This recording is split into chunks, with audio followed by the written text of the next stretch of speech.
Hello, I'm Hayosutu, and I'm here coming for one more informative video, part of this platform, part of this channel, the office of Mahakohan Magamas Sam Germain. So today, Magamas Sam Germain himself asked from me that I would come and I would discourse on the topic 2024, the year of mental breakdown. It's a very important matter or subject, so important that we are taking this time to bring it to light, to inform all of you, because you can actually, all of us, we can actually take measures, the right steps to prevent our mind to get fragmented or to go through a breakdown, which is really looming on the energies for this 2024. One of the reasons for that is that spirituality is being very incisive, is being very clear when it's saying that 2024 is the year of the dragon. And what that actually means is that humans will be pushed to the limit when it comes to their mental ability to understand reality and to face reality and to go through this ever more now fast pacing reality of our physical world, where so many transformations are taking place each day that comes more speedily. So I will offer on this video three ways to distance ourselves from this potential, because what we need to understand is this is a potential a year with the most mental breakdowns recorded in human history. This is a potential that, like I said, is already looming on the horizon, on the psychosphere of the planet or of humanity.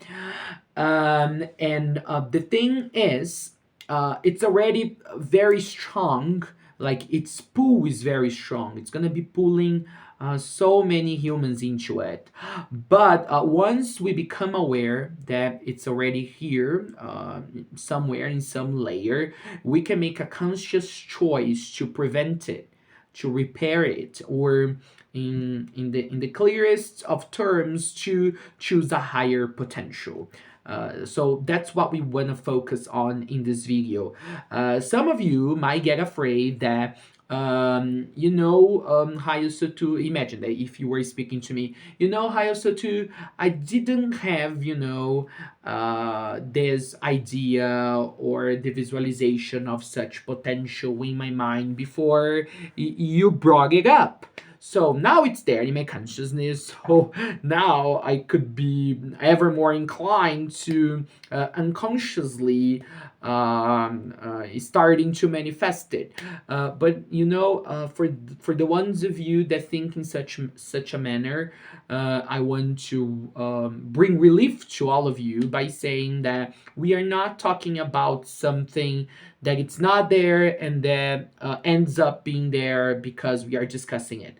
We are discussing something that is already presenting some of its characteristics within your consciousness, your energy fields, and you most likely not perceiving it. Maybe you might not have the right words to title it or to label it, but regardless of that, it's already there. So we are actually making it easier for you to see something that it's already in there.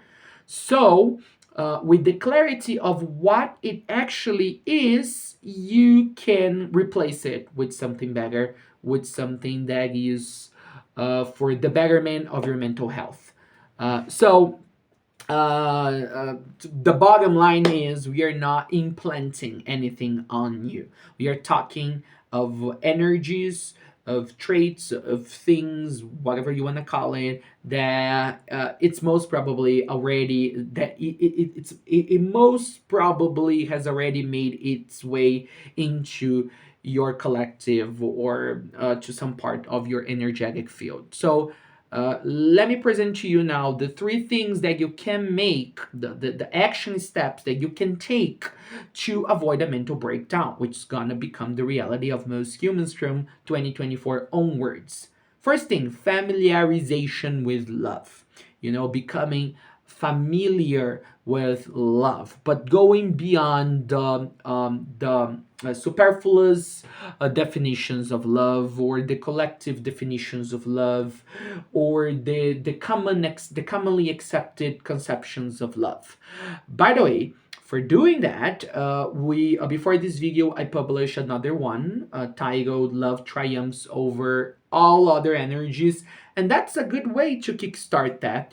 The more we reinvent ourselves, bringing love into the picture, making love something that can be found everywhere in our lives.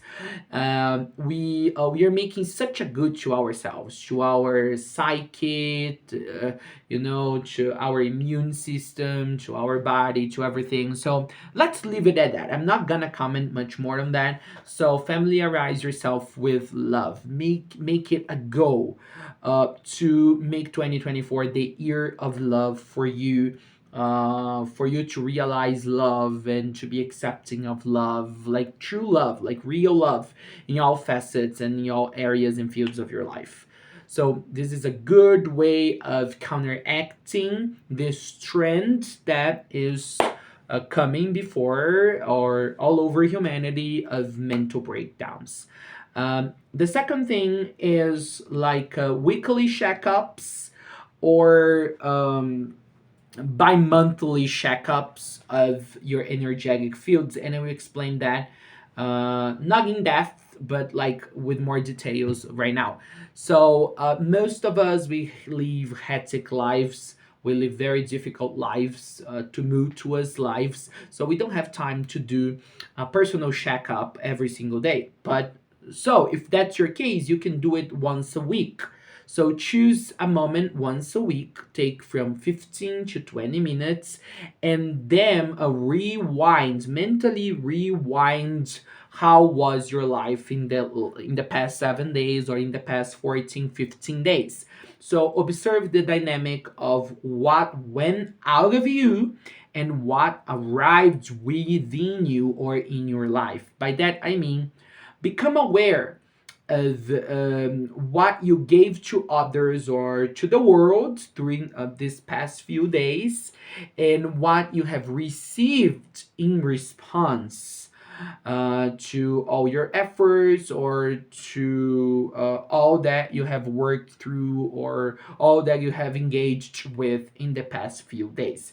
The good thing about this method, is that when you see it through this perspective, what I'm giving out and what I'm receiving back, so you start seeing, for example, like a missed opportunity, something that you didn't embark on because maybe you were unaware of that could be really for you. You can become aware, for example, of a grudge that you are holding against a co-worker, because this co-worker went to the fridge that there is at the office, and ate your sandwich, and like he hasn't apologized so far. So then you become aware of that, and you say, "Whoa! So it has been 4 days, and I'm still mad at him." And then you can see the energy of being angry or frustrated, and then you can release that. But then you can also notice, something that you could have told somebody to make them to feel better, or something that you could improve on. So basically, with this method, what you're actually doing, you are becoming aware of the energies that you have projected outside of yourself, and the energies that probably have been projected onto yourself, and it allows you to not let bad energies, or lower energies, to start getting sedimented into your energetic field, which could produce like a stronger weight, emotional weight, or mental or thought wise weight, that could make your mind crumble like under itself. So try to do that. Another good method, which is the third one, is making a list of priorities when it comes to take a real good look at all the problems and all the issues that are in your life right now. So you're gonna organize them by degree of relevancy or urgent importance in being solved. In other words, you're gonna organize them for the issues that will take most time to be solved or that should be solved first, to the issues that have to be solved, but maybe not immediately. So that the likelihood of having to solve them right away is of a lesser nature than some others that needed to be attended, right out of the bed, right when they come up. This is very interesting because it puts you back in the control of your life in a way. Because sometimes we get overwhelmed with so many problems that are arising everywhere in our life, and humans tend to get really concerned, really hopeless, really helpless, powerless when they see this as a huge mass of so many energies and many things, and it feels bigger when you see all of them as just one big ball of problems, and then it freezes you, it gets you paralyzed, and you cannot act. So now, when you dismantle this ball of energy, you see every energy contributing to that huger mass of conflict to be solved. We kind of regain some power.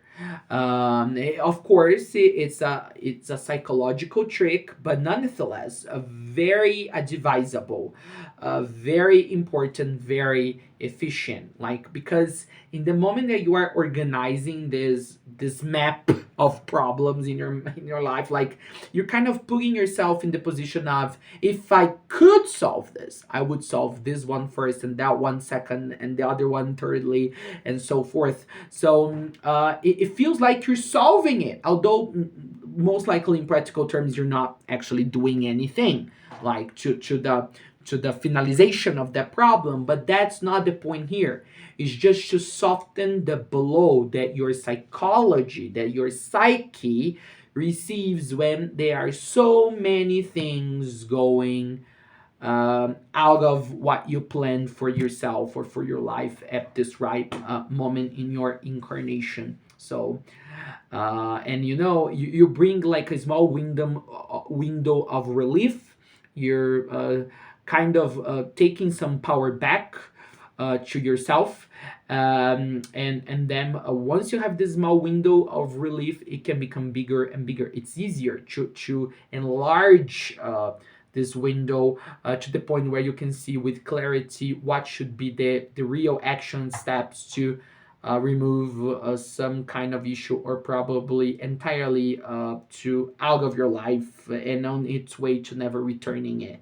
uh, so these three things: from familiarization with love, like by monthly checkups or weekly checkups on your energy field, and thirdly, taking some control back, taking the power back to you by seeing yourself as the solver of problems, even if it's just for the moment being. It's just seeing with clarity how many problems are there and which ones go first to be solved and which ones come later. So I hope that this message really functions as an anchor for all of you already feeling the effects of the oncoming epidemic of mental breakdowns, which is already, incoming from the pandemic era and all of that, but it's gonna get worse. And thank you so much for listening to this message. I'm Hayo Sutu. Sai Vayo Amigam. So thank you so much. Have a great night.